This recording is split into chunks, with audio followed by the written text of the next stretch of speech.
Hi everyone, today I will show you guys how you can delete transaction history on your PayPal. Welcome back to our channel How to Tutorials. So let's dive right into it. So firstly, simply open your PayPal application and make sure that you are logged into your account. And here you can see I'm currently on my home page. So if you tap on this wallet option right here, and if you tap on activity, all of your transactions will be shown here. You can see I don't have any transactions because I have not yet done any transactions through this account. So if you have any, it will all be shown here. So in order to delete it, there won't be any specific options like delete transaction history. So in order to delete all of your transaction history, you'll need to simply close your account. In order to close your account, what you can do is first of all go to your profile.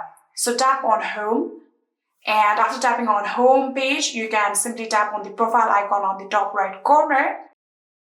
So after tapping on your profile, you can now scroll down and you can see close your account option. You can tap on close your account option, and like that you can simply delete your PayPal account in order to delete all the transaction history on your PayPal. So you can simply just open another account and do the transactions in order to hide all of the previous transactions. And yeah, that is it. I hope this video was helpful to you guys. If it was, please do not forget to hit that subscribe button and like our video. Thank you so much for watching. See you in the next.